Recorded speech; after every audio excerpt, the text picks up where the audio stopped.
বলবো তো একটা কথাই ভাই, সিনেমা হলে যান, সিনেমা দেখেন। আর আপনারা যারা সিনেমা হল বন্ধ করেছেন প্লিজ করেন না। সিনেমা ব্যবসা একদিন ঘুরবে, পৃথিবী সব কিছু ঘুরতে ঘুরতে আসে।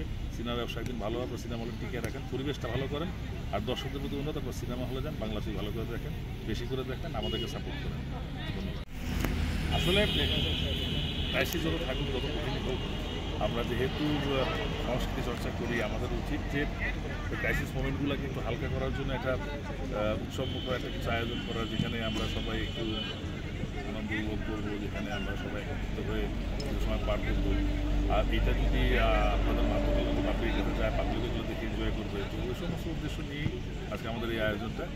আর এই আয়োজনের পেছনে মূল অবদান রেখেছে অবশ্য চলচ্চিত্র পরিচালক সমিতির মহাসচিব শাহিন শাহিন এবং আমাদের শিল্পীদের মধ্য থেকে তাদের সংগ্রহ করতে পেরেছে। শিল্পীর সে স্পোর্টসম্যান না হোক, কিন্তু তার মেন্টালিটিটা স্পোর্টসম্যানশিপ হওয়া উচিত। এই কারণে, কারণ প্রতিযোগিতা যদি না থাকে তাহলে আমি এগিয়ে যেতে পারবো না। এবং সেই প্রতিযোগিতা অবশ্যই সৎ প্রতিযোগিতা হতে হবে, কাউকে ক্ষতি করে নয়, কাউকে কোনো আঘাত করে নয়। আমার মেধাকে আরও দিন বা দিন আমি আরও কীভাবে আরও বিকশিত করতে পারবো, কীভাবে আরও কাজের মাধ্যমে আমি এগিয়ে যাবো, এই প্রতিযোগিতা সব শিল্পীর মধ্যে থাকা উচিত। আর এটাই স্পোর্টসম্যানশিপ মেন্টালিটি আমি মনে করি। হচ্ছে কি, মানে যেহেতু অভিনয় ছাড়া অন্য কিছু কখনো করিনি, পেশাগতভাবে শিল্পী, এখান থেকে আয় করেই আমার সংসার এবং আমি চলি। তো যখন চলচ্চিত্র একেবারেই বিভিন্ন ব্যবসায়িক কারণ, বিভিন্নতার কারণে বন্ধের দিকে তখন আমাদের সবারই কাজ কমে যায়। বছরে একটা দুটো তিনটা চারটা ছবি দিয়ে তো আর আমাদের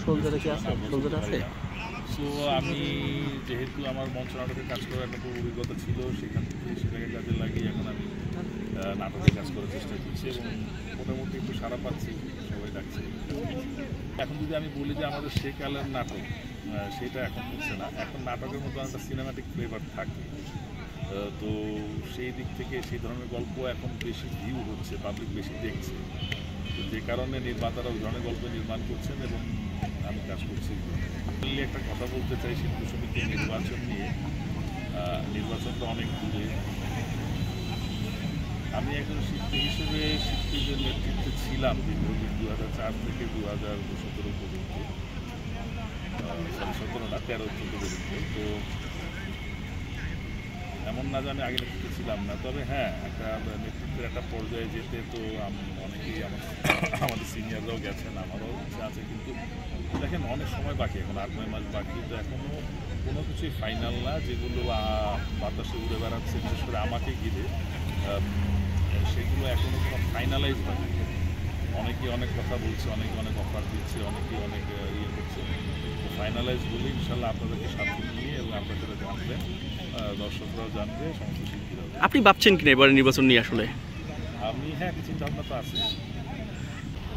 দেখেন ভেরি ফ্র্যাঙ্কলি আমি যেটা বলি যে জুলাই আগস্টের যে আন্দোলনটা, ছাত্র জনতা যে আন্দোলনটা হয়েছে, তার বিরুদ্ধে যে সমস্ত শিল্পীরা করেছে, আমি খুব সরলভাবে এবং খুব খোলা মন নিয়ে কিন্তু আপনাদের মাধ্যমে আমি বলেছিলাম যে আপনারা সরি ফিল করেন কিনা বা আপনারা সরি বলেছেন কিনা।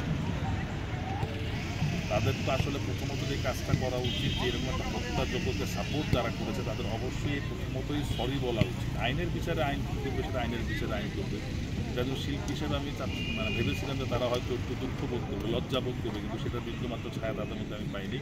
আর আপনি যে নামটি বললেন, উনি তো শিল্পী সমিতির সদস্য না, ওনার ছত্র ছায়ায় যদি কিছু করতে চান তাহলে এটা উদ্দেশ্যটা আমাদের আগে যাচাই বাছাই করতে হবে এবং তার সাথে যারা সহযোগিতা করবে তাদের ব্যাপারেও আমাদের একটু চিন্তাভাবনা করতে হবে যে তার এরকম একজন মানুষের ছত্রছায়ায় থেকে তারা অর্গানাইজড হয়ে তাদের আসল উদ্দেশ্যটা কী সেটা হয় কি। সিনেমা তো হচ্ছে অনেক, নিউজও হচ্ছে অনেক। আমি ফাইনাল না হওয়া পর্যন্ত, মানে ওই সিনেমার সাথে চুক্তিবদ্ধ না হওয়া পর্যন্ত কোনো সিনেমাকে ফাইনাল করি না। আমার সাথে সোলজারেরও কথা হয়েছে, আমার সাথে প্রিন্স ওদের সাথেও কথা হয়েছে, ওদের সাথে আজকেও কথা হয়েছে। অ্যাকচুয়ালি ফাইনাল না হওয়া পর্যন্ত আমি বলতে চাচ্ছি না। আমি এখন যে ছবি অভিনয় করছি সেটা হচ্ছে বদিলাল পরিচালিত 10